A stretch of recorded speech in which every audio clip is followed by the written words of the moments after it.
from the Holy Gospel according to Mark. When Jesus had crossed again in the boat to the other side, a large crowd gathered around him, and he stayed close to the sea. One of the synagogue officials, named Jairus, came forward. Seeing him, he fell at his feet and pleaded earnestly with him, saying, "My daughter is at the point of death. Please, come lay your hands on her, that she may get well and live." He went off with him, and a large crowd followed him and pressed upon him. There was a woman afflicted with hemorrhages for 12 years. She had suffered greatly at the hands of many doctors and had spent all that she had. Yet she was not helped, but only grew worse. She had heard about Jesus and came up behind him in the crowd and touched his cloak. She said, "If I but just touch his clothes, I shall be cured." Immediately, her flow of blood dried up. She felt in her body that she was healed of her affliction. Jesus, aware at once that power had gone out from him, turned around in the crowd and asked, "Who touched my clothes?" But his disciples said to Jesus, "You see how the crowd is pressing upon you, and yet you ask, 'Who touched me?'" And he looked around to see who had done it. The woman, realizing what had happened to her, approached in fear and trembling. She fell down before Jesus and told him the whole truth. He said to her, "Daughter, your faith has saved you. Go in peace and be cured of your affliction." While he was still speaking, people from the synagogue official's house arrived and said, "Your daughter has died. Why trouble the teacher any longer?" Disregarding the message that was reported, Jesus said to the synagogue official, "Do not be afraid, just have faith."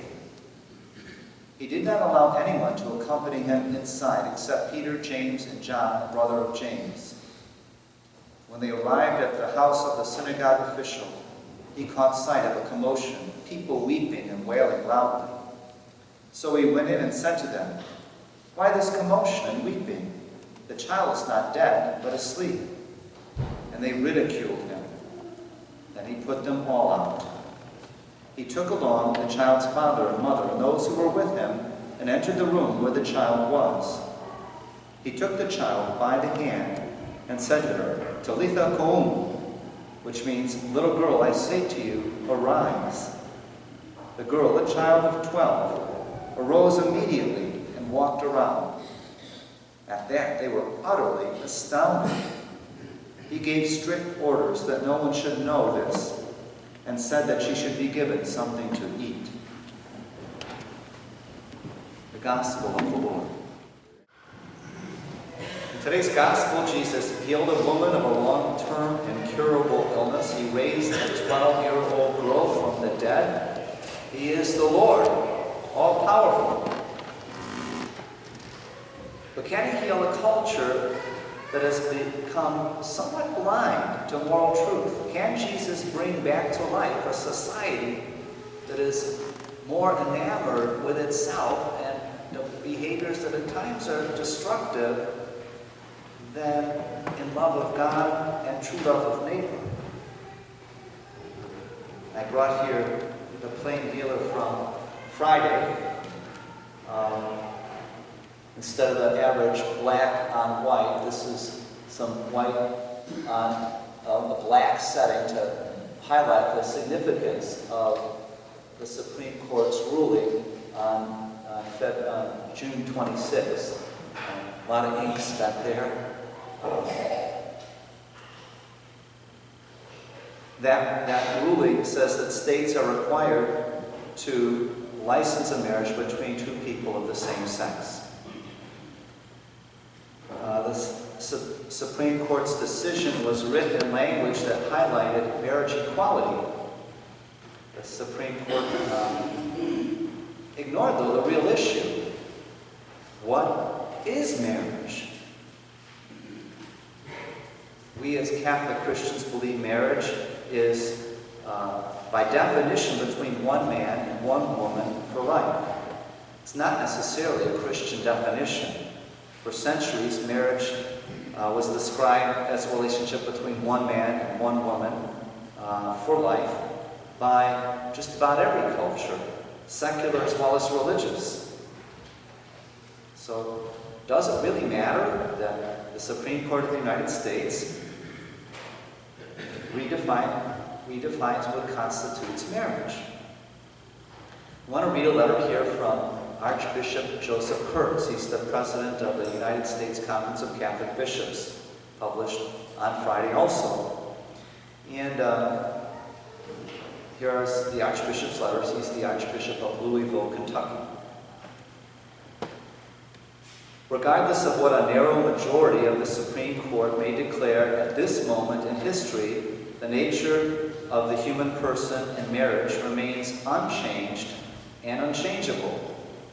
Just as Roe versus Wade did not settle the question of abortion over 40 years ago, Obergefell versus Hodges does not settle the question of marriage today. Neither decision is rooted in the truth, and as a result, both will eventually fail. Today, the court is wrong. It is profoundly immoral and unjust for the government to declare that two people of the same sex can constitute a marriage. The unique meaning of marriage as the union of one man and one woman is described in our bodies, as inscribed in our bodies as male and female. The protection of this meaning is a critical dimension to the integral ecology. That's a little quote, phrase that Pope Francis has called us to promote. Sort of like, this is conforming to nature, what it is. Mandating marriage redefinition across the country is a tragic error that harms the common good and most vulnerable among us, especially children. The law has a duty to support every child's basic right to be raised, where possible, by his or her married mother and father in a stable home. Jesus Christ, with great love, taught unambiguously that from the beginning, marriage is the lifelong union of one man and one woman.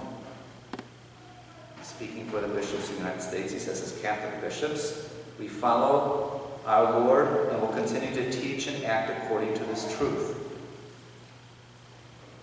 The Archbishop says, I encourage Catholics to move forward with faith, hope, and love.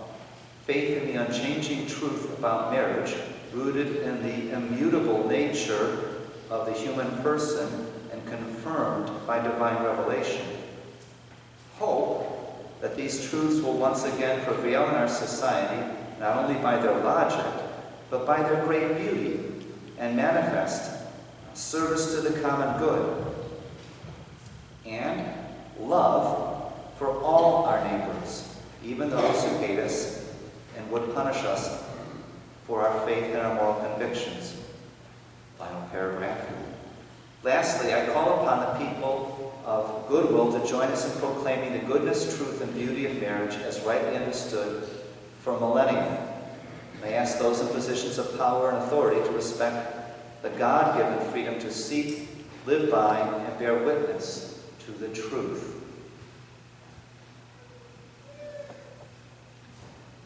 So, why does this definition of the Supreme Court really matter? As mentioned above, redefining marriage in the law affects everybody, especially children. Marriage is the one institution that connects children with their fathers and mothers. The Supreme Court decision not only regulates behavior, it also teaches. This particular ruling will make it more difficult for future generations to know the truth about marriage, and for children to understand the origin of marriage. Again, in the minds of many people, this ruling will obscure the meaning, the real meaning of marriage. Mothers and fathers are irreplaceable.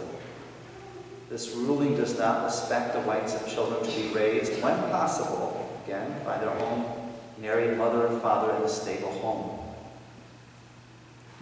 Changing the definition of civil marriage affects thousands of laws at once, endangering the religious freedom of institutions and individuals who hold to the authentic meaning of marriage as a union of one man and one woman.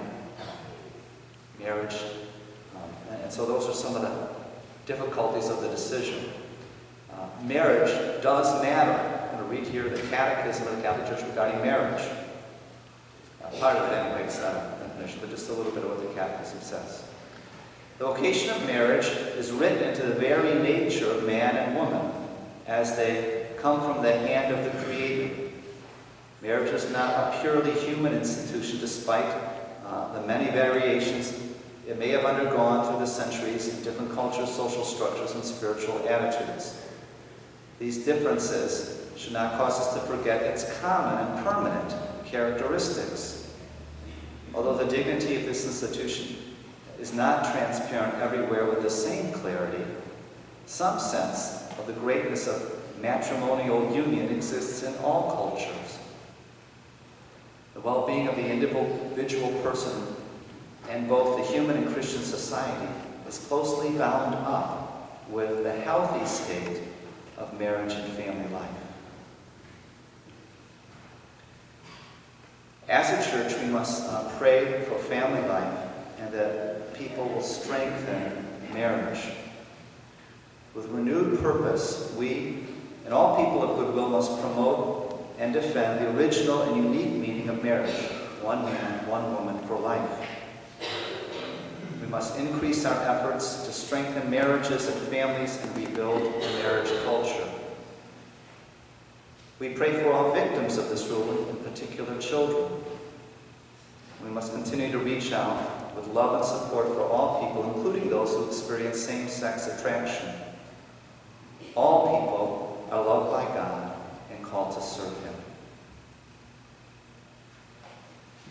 Can Jesus heal a culture that has become blind to moral truth? He can. However, He does so normally, one soul, enlightening one soul at a time. I pray that He may keep your eyes and my eyes open to the moral truth of marriage. For our salvation and the good of people, let us pray, Lord, heal us.